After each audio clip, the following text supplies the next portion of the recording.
Welcome to Otherside Lore, brought to you by the Otherguild. I'm Mako. And I'm Talon. Mako and I are your guides to help on the Voyager's journey.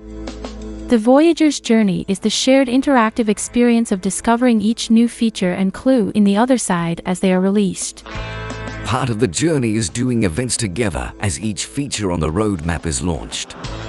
The first trip was the first example, and it was a pretty good experience. But another part of the Voyager's journey is figuring out the details of the world ahead of each new release so we can have the most knowledge as we're building and trading assets.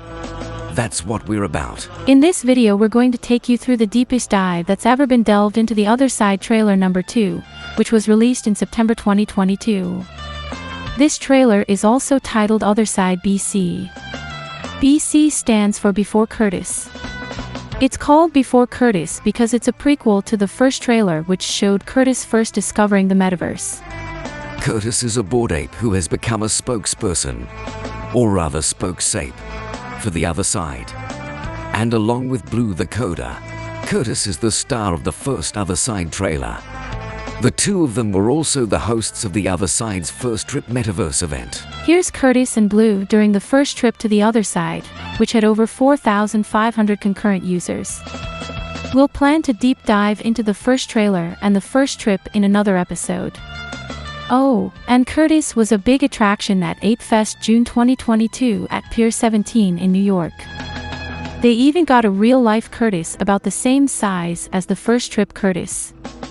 He's huge. But we're here for trailer 2, so let's get started. Yuga Labs knows how to tantalize fans with mysteries and Easter eggs. Our mission is to pull on every possible thread so we can find them and share the meaning with you. The trailer starts with the Yuga Labs logo. Even the logo animation shows moving through many worlds. That's a reference to Yuga's plans to have many connected worlds that you can move between, and it's only the first 3 seconds of the video. Next, we see a blue liquid energy. We see it dividing into 8 segments on the inside of a dome. Each segment has 4 stars.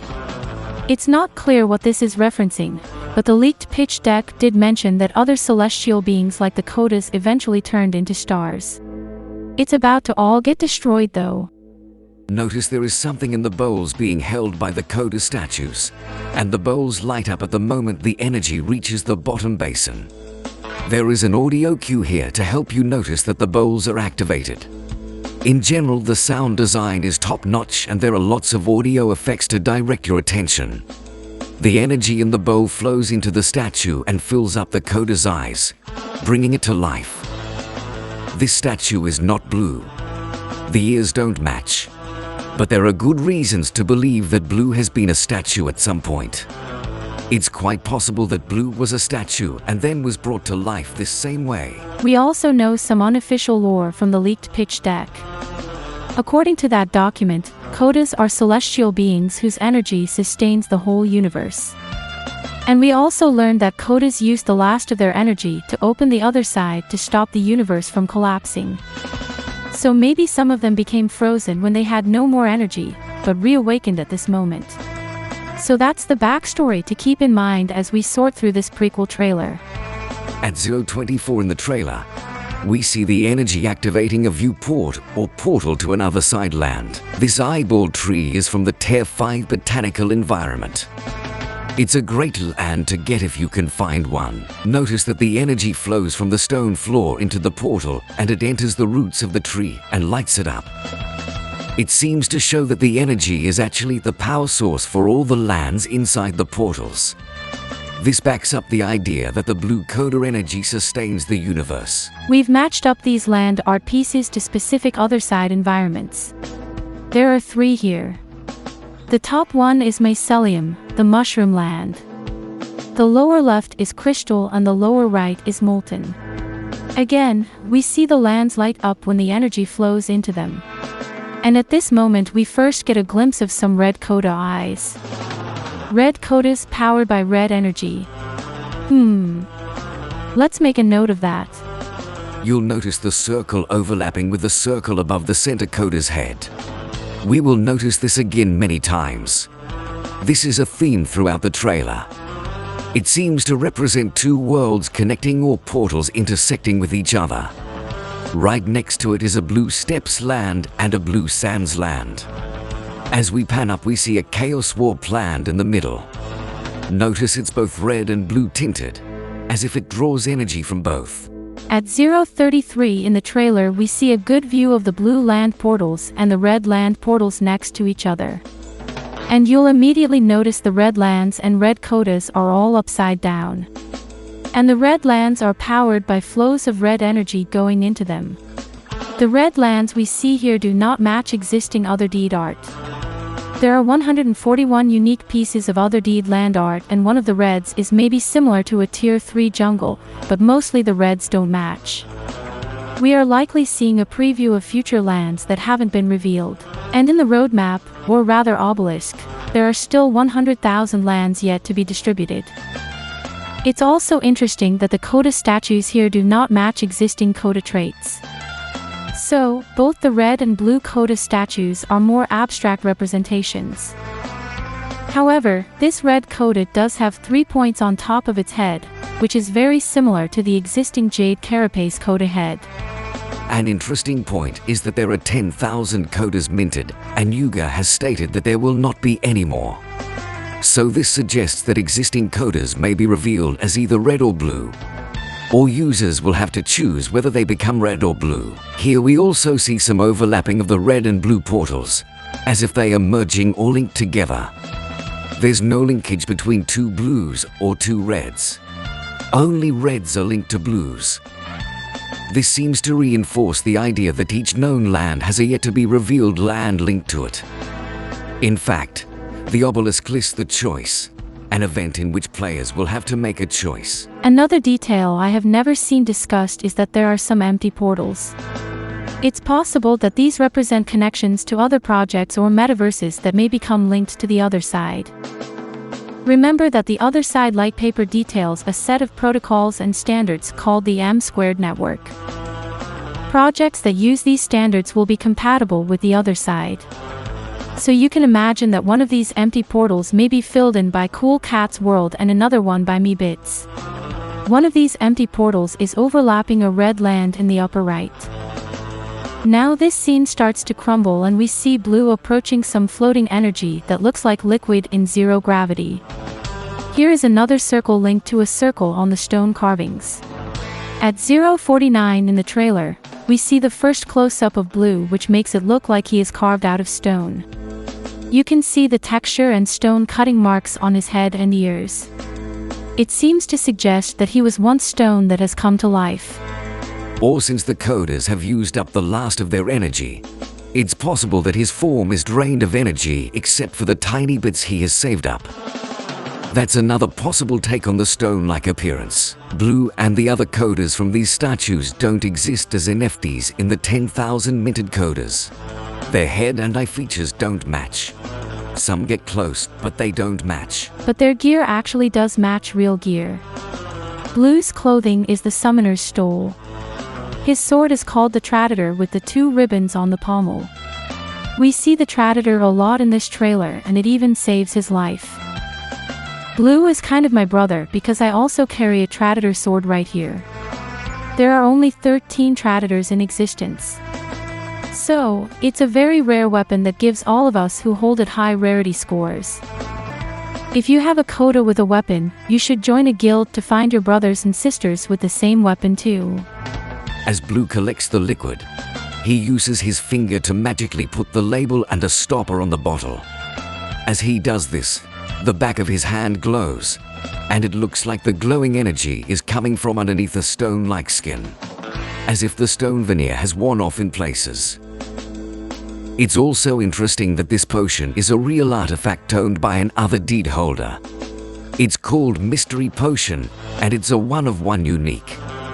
It's currently attached to deed 59,906. Now some particles converge and open up a chaos portal.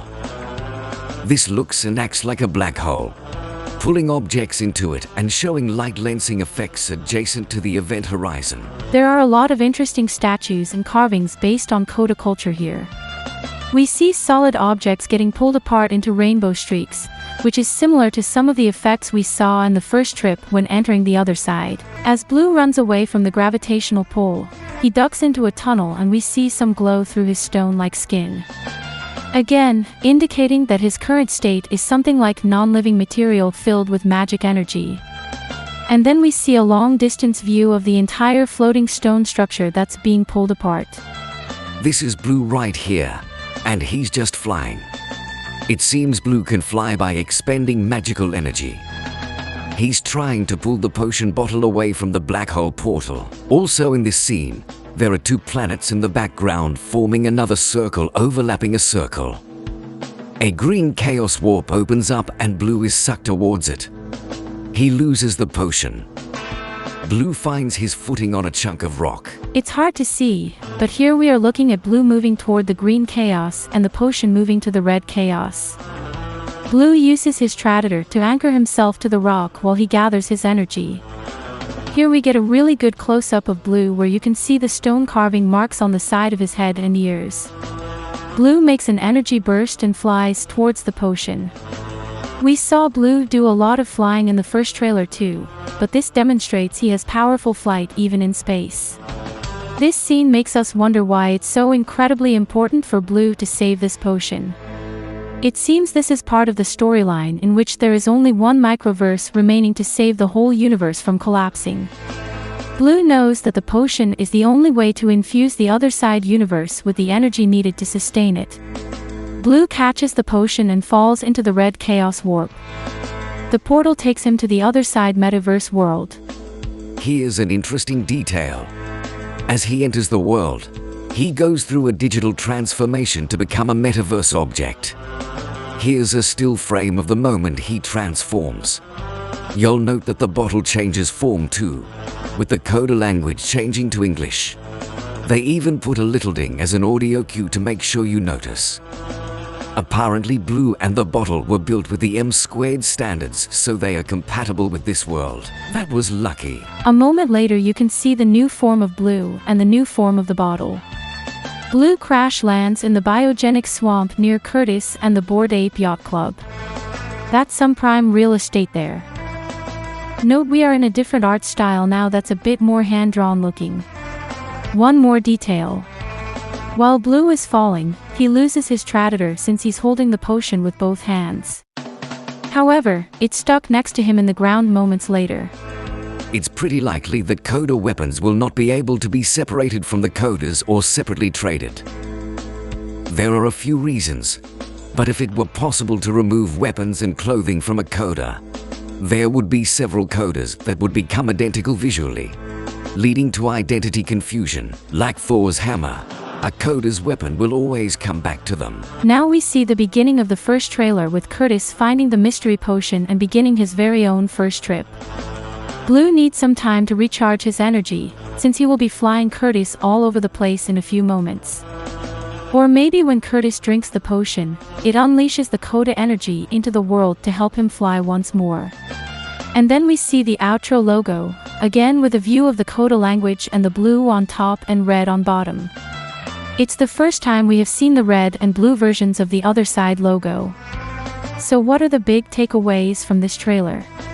We see there's a space-like dimension between worlds that chaos portals can open into. This seems to suggest that chaos Otherdeeds will have some kind of transportation or warping potential. But they also can destroy things.